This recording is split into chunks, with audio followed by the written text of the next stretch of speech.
തൃപ്പൂണിത്തുറയിൽ യുവാവിനെ ഹണി ട്രാപ്പിൽപ്പെടുത്തി പണവും വാഹനവും തട്ടിയെടുത്ത കേസിൽ കൂടുതൽ കണ്ണികളിലേക്ക് അന്വേഷണം.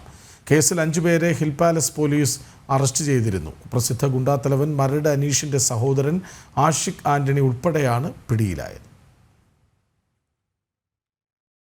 കുപ്രസിദ്ധ ഗുണ്ടാത്തലവൻ മരട് അനീഷിന്റെ സഹോദരൻ മരട് ആനിക്കാട്ടിൽ ആഷിഖ് ആന്റണി, സുറുമി തൊടുപുഴ സ്വദേശി തോമസ്, പത്തനംതിട്ട സ്വദേശിനിയും മരടിൽ താമസിക്കുകയും ചെയ്യുന്ന നേഹ ആഷിഖ്, നെട്ടൂരിൽ വാടകയ്ക്ക് താമസിക്കുന്ന ജിജി എന്നിവരായിരുന്നു പിടിയിലായത്.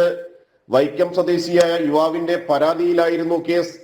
കഴിഞ്ഞ ഒക്ടോബറിലാണ് ഹണി ട്രാപ്പിൽപ്പെടുത്തിയുള്ള കവർച്ച നടക്കുന്നത്.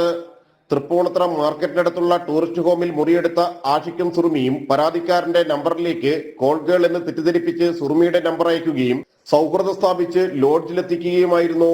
പരാതിക്കാരൻ മുറിയിലെത്തിയപ്പോൾ തന്നെ വാതിലടയ്ക്കുകയും പുറത്തുനിന്ന് ആഷിഖും തോമസും വാതിൽ തള്ളി തുറന്ന് അകത്ത് കയറി ഭീഷണിപ്പെടുത്തിയ ദൃശ്യങ്ങൾ ചിത്രീകരിക്കുകയും ചെയ്തു. പിന്നീട് ഈ വീഡിയോ കാണിച്ച് പല തവണകളായി 13,500 രൂപ, മൊബൈൽ ഫോൺ, ബൈക്ക് എന്നിവ തട്ടിയെടുക്കുകയും ഭീഷണി തുടരുകയും ചെയ്തു. കേസിൽ മറ്റ് കണ്ണികളുണ്ടോ എന്നും ഇത്തരത്തിൽ മറ്റ് ആരിൽ നിന്നെങ്കിലും പണം കൈപ്പറ്റിയിട്ടുണ്ടോ എന്നും പോലീസ് അന്വേഷിക്കുന്നുണ്ട്. ജനം, കൊച്ചി.